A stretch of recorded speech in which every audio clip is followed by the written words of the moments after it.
check whether fz equal to 1 upon z is analytic or not। हमें function देखना है fz equal to 1 upon z जो है ये एनालिटिक है या नहीं है। सबसे पहली बात तो इसमें क्या है, हम फंक्शन की शक्ल देखेंगे इन टर्म्स ऑफ x और y। मैंने आपको कॉम्प्लेक्स स्टार्ट करने से पहले बताया था कि हम z में जब भी काम करेंगे हम फंक्शन को x और y में चेंज करने की कोशिश करेंगे, ठीक है।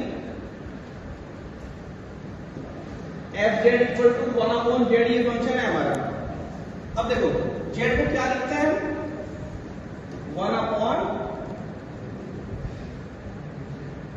z को हम x प्लस आइटा वाई लिख लेंगे। फंक्शन क्या हो गया हमारा 1 upon x plus iota y. अब एक चीज बताओ, 12th क्लास में या 11th में जहां भी आपने कॉम्प्लेक्स पढ़ा होगा वहां आपसे ये कहा गया होगा कि हम आयता को या इमेजिनरी पार्ट को नीचे नहीं छोड़ेंगे डिनोमिनेटर में, हम इसको हमेशा कहां छोड़ेंगे, न्यूमरेटर में।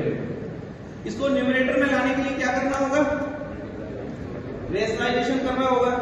और रेशनलाइजेशन हम नीचे वाले पार्ट के अपोजिट साइन के साथ करते हैं।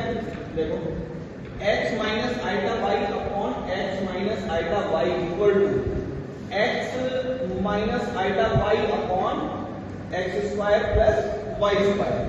तो इस फंक्शन की जो ओरिजिनल शक्ल है वो कैसी हो गई है, x upon x square plus y square minus iota y upon x square plus y square. क्या ये फंक्शन ऐसा ही है? अब मुझे एक बात बताओ, कॉम्प्लेक्स फंक्शन जो मैंने आपको बताया u x y plus iota v x y, ये इसी टाइप का एक फंक्शन बना है।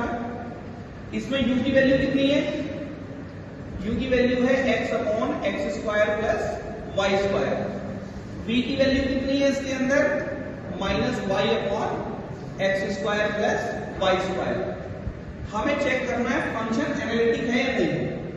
फंक्शन की एनालिटिसिटी चेक करने के लिए हमने क्या देखा था, फंक्शन कोची रीमान को होल्ड करना चाहिए, ठीक है। और कोची रीमान को होल्ड करना चाहिए प्लस जो हमारे ux uy vx vy ये एग्जिस्ट करने चाहिए।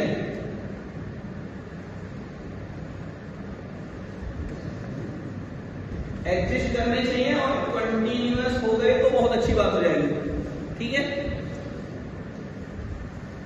देखो निकालो जरा इसका कंपोनेंट ux, या ये कहें हम इसको del u over del x। कितना हो जाएगा जब हम इसका पार्शियल डेरिवेट करेंगे विद रिस्पेक्ट टू x, तो ये आ जाएगा y square minus x square upon x square plus y square whole square. ये तो आएगा।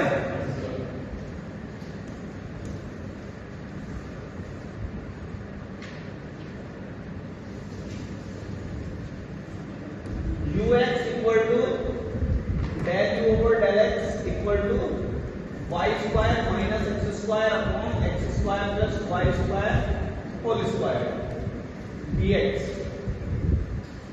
इसका uy निकालो del u over del y, ये आएगा minus 2xy upon x square plus y square whole square vx del v over del x, ये आएगा positive में। ये तो आप लोगों को आना चाहिए। और ये आ जाएगा v by del v over del y equal to ये आएगा y square minus x square upon x square plus y square power 2। इतना आ जाएगा। इतना आने के बाद हम चेक करेंगे कि क्या ये सीआर इक्वेशंस को होल्ड कर रहा है। बिल्कुल होल्ड कर रहा है। देखो ux जो है वो p y के इक्वल है और uy माइनस vx के इक्वल है। इक्वल है। अब एक चीज देखो, मैंने आपको कहा कि ये तब एनालिटिक होगा यदि CR को होल्ड कर ले और जो पार्शियल डेरिवेटिव्स हैं ये चारों एग्जिस्ट करने चाहिए। मुझे एक बात बताओ, यदि मैं यहां 0 रखूं x और y की जगह, दैट मीन्स यदि मैं इस फंक्शन को z इक्वल टू 0 की जगह चेक करूं तो x equal to y equal to 0 रखने के बाद मुझे यहां एक इंडिटरमिनेट फॉर्म दिख रही है इन चारों में। तो ये पॉइंट जो 0 0 हमारा पॉइंट आया है, ये वो पॉइंट है जहां पर ये फंक्शन डिफरेंशिएबल नहीं है। दैट मीन्स ये इसका सिंगुलर पॉइंट है।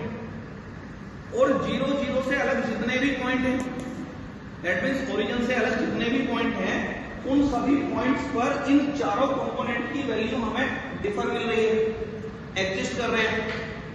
समझ में आया? तो इसलिए हम यहां क्या लिख सकते हैं इसको, देखो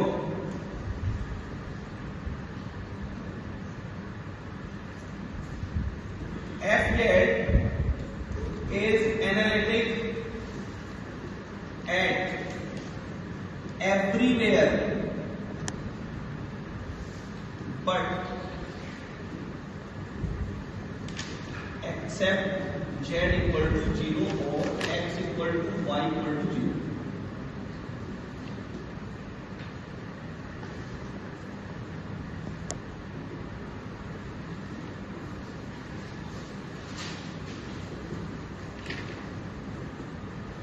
ठीक है, ये हमारा जो फंक्शन है कहां पर एनालिटिक हो गया, everywhere but not at z equal to 0।